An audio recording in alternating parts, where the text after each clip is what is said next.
வணக்கம். இது ஏன் என்ற கேள்வி. நான் ஷபீர் அஹ்மத். கடந்த சில தினங்களுக்கு முன்பு இந்திய அரசியல் சூழல்லையும் சரி, தமிழக அரசியல் சூழல்லையும் சரி, பாஜக திமுக இடையே ஒரு அண்டர்ஸ்டாண்டிங் உருவாவதற்கான ஒரு வாய்ப்பு இருக்கிறதா, குறைந்தபட்சம் ஒரு காம்ப்ரமைஸ் வருவதற்கான ஒரு வாய்ப்பு இருக்கிறதா, ஒரு இணக்கமான ஒரு சூழல் என்பது இங்க இருக்கக்கூடிய திமுக அரசுக்கும் ஒன்றிய அரசாங்கத்துக்கும் ஏற்படுவதற்கான ஒரு வாய்ப்புகள் இருக்கிறதா அப்படின்னா, நடக்கின்ற பல்வேறு விஷயங்களை வைத்து பார்க்கும்போது 100க்கு 100% வாய்ப்பு இருக்காது. இந்த ரெண்டு அமைப்புகளும் இரு துருவங்கள், அவங்க ஒன்றா வருவதற்கான வாய்ப்பு இல்லை. அரசியல் ரீதியாகவும் சரி, கொள்கை ரீதியாகவும் சரி, அவங்களுக்குள்ள ஒரு அண்டர்ஸ்டாண்டிங் ஏற்படுவது ரொம்ப சிரமம் அப்படின்னு தான் ஒரு பதில் வந்திருக்கும். ஆனால் கடந்த சில நாட்களுக்கு முன்பு நடந்த நிகழ்வுகளை வைத்து பார்க்கும்போது ஒரு அண்டர்ஸ்டாண்டிங் ஏற்படுவதற்கான ஒரு வாய்ப்பு இருக்கிறது அப்படின்ற ஒரு நரேட்டிவ் அப்படின்றது தற்போது செட் ஆயிருச்சு. காரணம் என்னன்னா, கவர்னருடைய டீ பார்ட்டியை கூட்டணி கட்சிகள் எல்லாம் புறக்கணித்த போது திமுக ஆட்சி கட்சியில் திமுக ஆட்சியில் இருக்கக்கூடியவர்கள் அந்த டீ பார்ட்டியை அட்டென்ட் பண்ணது. அதற்கு பிறகு திமுக தலைவரும் முன்னாள் முதலமைச்சருமான கலைஞர் கருணாநிதியுடைய அந்த கமோமரேட்டிவ்ஸ் காயினை ரிலீஸ் பண்ணக்கூடிய அந்த நிகழ்வில் ராஜ்நாத் சிங் வந்திருந்தது. அவர் போய் கலைஞர் கருணாநிதி அவர்களுடைய சமாதியை பார்த்தது. அதுக்கப்புறம் அந்த லீடர்ஸ்குள்ளே இருக்கக்கூடிய அந்த இணக்கம், அதே போல் ராஜ்நாத் சிங்குடைய ஸ்பீச், தமிழக முதலமைச்சர் மு.க. ஸ்டாலின் அவருடைய ஸ்பீச், அதுக்கு அடுத்த நாள் திமுகவினரே இந்த அளவுக்கு பாராட்டி இருக்க மாட்டார்கள், பாஜகவினர் இன்னைக்கு கலைஞர் அவர்களை பாராட்டி இருக்கிறார் அப்படின்லாம் பேசினது ஒரு இணக்கமான சூழல் ஏற்படுவதற்கான, ஒரு குறைந்தபட்சம் ஒரு அண்டர்ஸ்டாண்டிங் ஏற்படுவதற்கான ஒரு வாய்ப்பை இது உருவாக்கி இருக்கிறது அப்படின்றது தான் பார்க்க முடிகிறது. இவ்வளவு நாள் திமுக தான் அதிமுகவை குற்றஞ்சாட்டும், இந்த மாதிரி நீங்கள் பிஜேபியுடைய பி டீம் கூட்டணியை விட்டு வெளியே வந்ததுக்கு பிறகு கூட பிஜேபியுடைய கூட்டணியாக தான், பி டீமாக தான் செயல்படுகிறது அதிமுக அப்படின்ற அந்த குற்றச்சாட்டை ரொம்ப தைரியமாகவும் ரொம்ப சாதாரணமாகவும் திமுக அதை வைத்தது. ஆனால் இந்த காயின் ரிலீஸ் ப்ரோக்ராமுக்கு முன்னாடியும் அதுக்கப்புறமும் அந்த விமர்சனத்தை அதிமுக மீது வைக்கக்கூடிய ஒரு காட்சிகளை எல்லாம் பார்க்க முடிகிறது. அப்போ இந்த புது ஃப்ரெண்ட்ஷிப் ஒன்று உருவாயிருச்சா அப்படின்ற அந்த பேச்சு தான் தமிழக அரசியலில் ஒரு பெரிய விவாத பொருளாக இருக்கிறது. குறிப்பாக திமுக கூட்டணி கட்சிகள் மத்தியில் ஒரு விதமான ஒரு குழப்பமான சூழலையும் அது ஏற்படுத்தி இருக்கிறது. இந்த வாரம் ஏன் என்ற கேள்வியில் இந்த விஷயத்தை பற்றி தான் நம்ம பார்க்க போகிறோம்.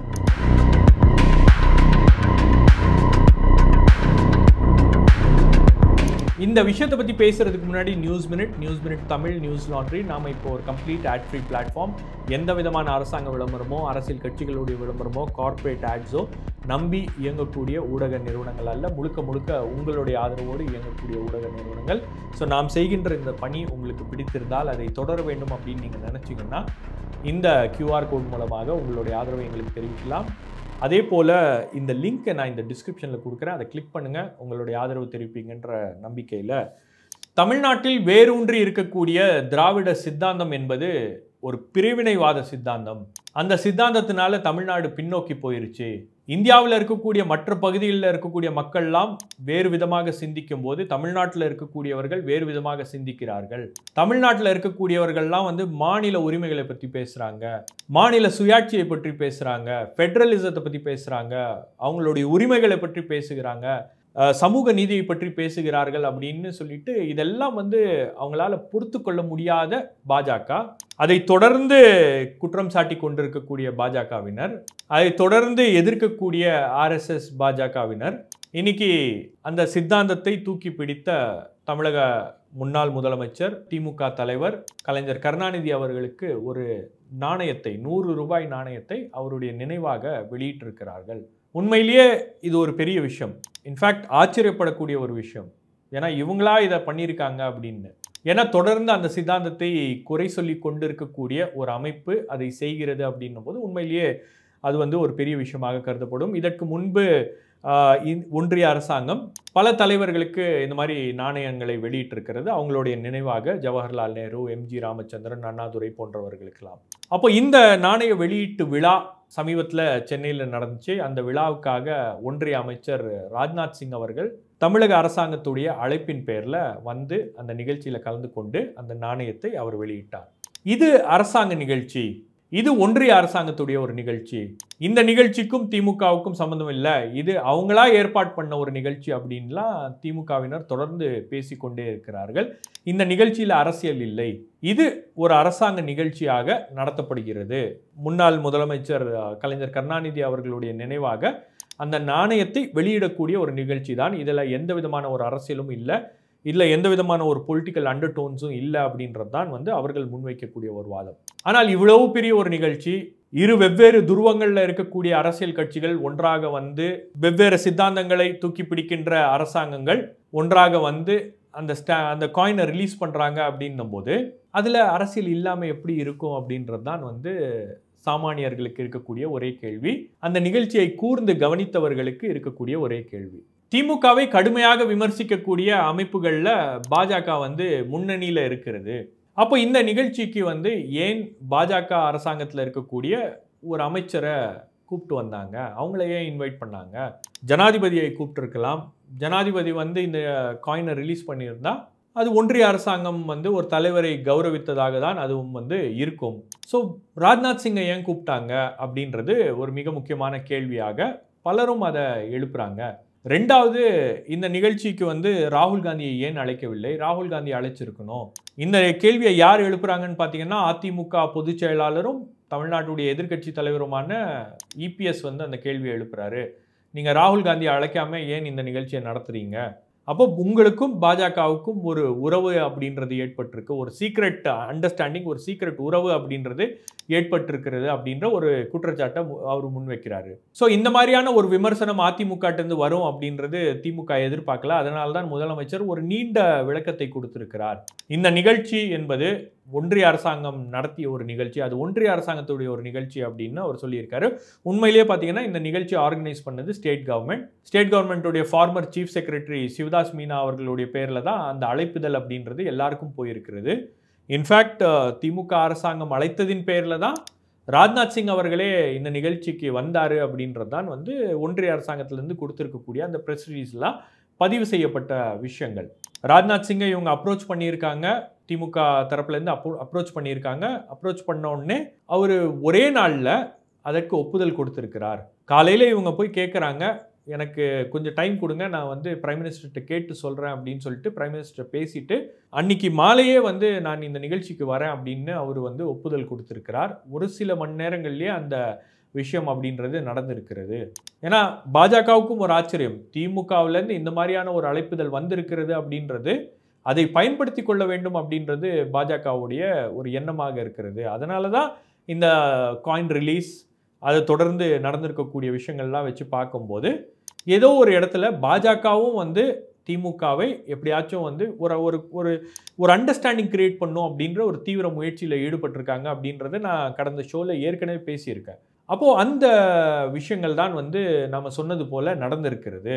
அப்போ இந்த நிகழ்ச்சியில் உங்களுக்கு அவர் காயின் மட்டும் ரிலீஸ் பண்ண வந்திருக்கிறாரா அப்படின்னு பார்த்தீங்கன்னா, காயின் ரிலீஸோடு சேர்த்து கலைஞருடைய சமாதிக்கு போனது, அந்த ஃபோட்டோ எக்ஸிபிஷன் பார்த்தது, ராஜ்நாத் சிங்குடைய ஸ்பீச்சு, அதில் கலைஞருக்கு ஸ்டாண்டிங் ஒவேஷன் கொடுக்கணும் அப்படின்னு சொன்னது, மாநில சுயாட்சியை பற்றி பேசுனது, இந்த மாதிரி பல்வேறு விஷயங்களில் பார்த்தீங்கன்னா பாஜக ஒரு பெரிய அளவுக்கு திமுகவை அப்பீஸ் பண்ணுறதுக்காக கீழே இறங்கி வந்திருக்காங்க. திமுகவும் அதை ரெஸ்பாண்ட் பண்ணுறாங்க, அதை என்ஜாய் பண்ணுறாங்க அப்படின்றது கண்கூடாக நம்மளால் பார்க்க முடிந்தது. அப்போ திமுகவுக்கும் பாஜகவுக்கும் அப்படி என்ன ஒரு நெருக்கடி உண்டாயிருச்சு? ரெண்டு பேரும் ஒரு அண்டர்ஸ்டாண்டிங்கில் வரணும், ஒரு காம்ப்ரமைஸில் வரணும், ஒரு இணக்கமான ஒரு சூழல் இருக்கணும் அப்படின்றதுக்கான தேவை என்பது ஏன் ஏற்பட்டுச்சு அப்படின்னா, இன்னைக்கு பாஜக இருக்கிற நம்பர்ஸை பொறுத்த வரைக்கும் பார்த்தீங்கன்னா, உங்களுக்கு திமுக என்ற ஒரு அமைப்போட நாம் ஒரு அண்டர்ஸ்டாண்டிங்கில் இருக்கோம் அப்படின்னா ஒரு பேக்கப் பிளான் இருக்கிறது அப்படின்றது பாஜகவுக்கு ஒரு மிக முக்கியமான மெசேஜை அவங்க பொலிட்டிக்கல் ரீதியாக கன்வே பண்ணுறாங்க நிதிஷ்குமாருக்கும் நாயுடுக்கும். இன்னொரு பக்கம் பார்த்தீங்கன்னா, உங்களுக்கு திமுகவுக்கு ஒன்றிய அரசாங்கத்துக்கிட்ட இருந்து வரக்கூடிய அந்த நிதி அப்படின்றது வரல, பல்வேறு திட்டங்களுக்கான அந்த நிதி அப்படின்றது அவங்க ரிலீஸ் பண்ணாமே வச்சுருக்காங்க. இங்கே இருக்கக்கூடிய அமைச்சர்கள் அங்கே போய் ஒன்றிய அரசாங்கத்துடைய அமைச்சர்களை சந்தித்து அவங்களால அந்த நிதியை பெற்றுக்கொண்டு வர முடியவில்லை. ஒரு விதமான ஒரு அந்த உறவுலேயே ஒரு ஃப்ரிக்ஷன் இருக்கிறதுனால அவங்க அப்பாயின்மெண்ட்டும் கொடுக்க மாட்டேன்றாங்க, பல்வேறு விதமான பிரச்சனைகள் அப்படின்றது இருக்கிறது. எல்லா விஷயங்களையும் வந்து முதலமைச்சர் தலையிட்டு அல்லது நீதிமன்றத்துக்கு போகணும் அல்லது முதலமைச்சர் தலையிட வேண்டும் அப்படின்ற ஒரு சூழல் என்பது உருவாகி இருக்கிறது. எம்பிஸ் போனாங்கன்னா பெரிய அளவுக்கு ரெஸ்பான்ஸ் இல்லை. கடந்த காலங்கள்லாம் அது நடந்திருக்கிறது அப்படின்னும் போது இப்போ இருக்கக்கூடிய இந்த சூழலை திமுக அரசாங்கம் பயன்படுத்தி கொள்ள வேண்டும் அப்படின்னு நினைக்கிறாங்க. ஸோ அது ஒரு பிராக்மேட்டிக் ஸ்டெப் அப்படின்ற அடிப்படையில் இந்த விஷயங்களை எல்லாம் வந்து நம்மளால் செஞ்சுக்க முடியும் அப்படின்ற அடிப்படையில் தான் வந்து இந்த ஒரு இடத்துக்கு திமுக தன்னுடைய அணுகுமுறையை மாற்றி இருக்கிறது அப்படின்றத நம்மளால் பார்க்க முடிகிறது. அதே போல் பல்வேறு அமைச்சர்கள் வந்து இடியோடைய ரெடாரில் இருக்காங்க, பல ஏஜென்சிஸோடைய ரெடாரில் இருக்காங்க. அப்போ அவர்களையெல்லாம் வந்து காப்பாற்ற வேண்டும், செக்யூர் பண்ணணும் அப்படின்ற ஒரு நிர்பந்தமும் வந்து திமுகவுக்கு ஏற்பட்டிருக்கு. அப்போ இந்த லைனை நம்ம எடுத்து போனோம்னா ஒரு விதமாக இந்த ஹீட்டை வந்து குறைக்கலாம். இன்னொரு பெரிய தலைவலி பாஜகவை பொறுத்த வரைக்கும் வந்து அந்த ஃப்ளோர் மேனேஜ்மெண்ட். அந்த ஃப்ளோர் மேனேஜ்மெண்ட்டை அவங்களால வந்து சரியாக செய்ய முடியல. கடந்த 10 ஆண்டுகள் அவங்க இருந்த அசுர பலத்தை வைத்துக்கொண்டு யாரை பற்றியும் அவங்க கவலைப்படல. எந்த ஒரு பர்சனல் லீடர் டு லீடர் கான்டாக்டை வந்து அவங்களால எஸ்டாப்ளிஷ் பண்ண முடியல. ஒரு அண்டர்ஸ்டாண்டிங் கிரியேட் பண்ண முடியவில்லை. ஆனால் இன்னைக்கு அந்த அந்த அந்த அண்டர்ஸ்டாண்டிங் என்பது தேவைப்படுகிறது. பார்லிமெண்ட்டை நீங்கள் நடத்தணும்னா இன்னைக்கு அந்த அண்டர்ஸ்டாண்டிங் என்பது ஒரு பேசிக் ரிக்குவயர்மெண்ட்டாக மாறி இருக்குது அப்படின்னும் போது இன்றைக்கி ராஜ்நாத் சிங் தான் பல எதிர்க்கட்சிகளோட டீல் பண்ணிட்டு வராரு, பல எதிர்க்கட்சிகளோட பேச்சுவார்த்தை நடத்தி கொண்டு இருக்கிறார். அந்த அடிப்படையில் தான் திமுகவுடனான அந்த உறவு அப்படின்றதும் வந்து கொஞ்சம் சரி செய்ய வேண்டும் அப்படின்ற ஒரு இடத்துக்கு பாஜக இறங்கி வந்திருக்கிறது. திமுக அதை பயன்படுத்துகிறது. மறுபடியும் இதே அவங்களுடைய தேவை, இது ஒரு மியூச்சுவல் ரிலேஷன்ஷிப்பாக மாறி இருக்கிறது. ஸோ இந்த நிகழ்ச்சியின் மூலமாக இன்னொரு மெசேஜையும் வந்து பிஜேபி கன்வே பண்ணியிருக்காங்க. என்னன்னா, நாம் சக்ஸஸ்ஃபுல்லாக நம்மளுடைய ஆர்ச் ரைவல், நாம் ரொம்ப எதிர்க்கக்கூடிய ஒரு கட்சியாக இருக்கக்கூடிய திமுகவுடைய ஒரு அண்டர்ஸ்டாண்டிங்கை நம்மளால் கிரியேட் பண்ண முடியுது. ஒரு ஒர்க்கிங் ரிலேஷன்ஷிப்பை நம்மளால் கிரியேட் பண்ண முடியுது. அவங்களோட கூட நின்று ஒரு விழாவில் நம்மளால் வந்து அந்த விழாவில் அவங்க தலைவரை பாராட்டி அந்த பிளாட்ஃபார்மை வந்து நம்மளால் பயன்படுத்திக்க முடிகிறது அப்படின்ற அந்த விஷயத்த பீகாருக்கு கன்வே பண்ணுறாங்க, ஆந்திராவுக்கு கன்வே பண்ணுறாங்க. இந்த ஃபோட்டோஸ், சென்னையில் நடந்த இந்த நிகழ்ச்சியுடைய ஃபோட்டோஸ், வீடியோஸ்லாம் வந்து பெரிய அளவுக்கு பிஜேபி குரூப்ஸில் அங்கே தான் ஷேர் பண்ணப்பட்டிருக்கு. அதாவது பாஜக கடுமையாக எதிர்க்கக்கூடிய அமைப்புகளில் முதன்மையாக இருக்கக்கூடிய அமைப்பு பார்த்திங்கன்னா காங்கிரஸ். அரசியல் ரீதியாகவும் சரி, சித்தாந்த ரீதியாகவும் சரி, காங்கிரஸை கடுமையாக எதிர்க்கிறாங்க. ரெண்டாவது அவங்க கடுமையாக எதிர்க்கக்கூடிய அமைப்பு அப்படின்னு பார்த்தீங்கன்னா லெஃப்ட் பார்ட்டிஸ். லெஃப்ட் பார்ட்டிஸோட ஒரு அண்டர்ஸ்டாண்டிங் பாஜகவால் கிரியேட் பண்ணவே முடியாது. ஐடியாலஜிக்கலாக அவங்களுக்கு வந்து ஆர்எஸ்எஸ்க்கும் பிஜேபிக்கும் ஒரு பெரிய எனிமி அப்படின்னா லெஃப்ட் பார்ட்டிஸை கன்சிடர் பண்ணுவாங்க.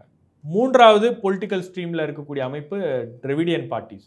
திமுக அவங்களால வந்து பெரிய அளவுக்கு ஐடியாலஜிக்கலாக அவங்களால ஒத்து போக முடியாது அப்படின்னும் போது அதே பொலிட்டிக்கல் ஸ்ட்ரீமில் இருக்கக்கூடிய அதிமுகவோட ஒரு ரிலேஷன்ஷிப்பில் நம்மளால் இருக்க முடியும் அப்படின்னா திமுகவாலையும் முடியும். ஏன்னா கடந்த காலங்களில் திமுகவோட இருந்திருக்கோம்.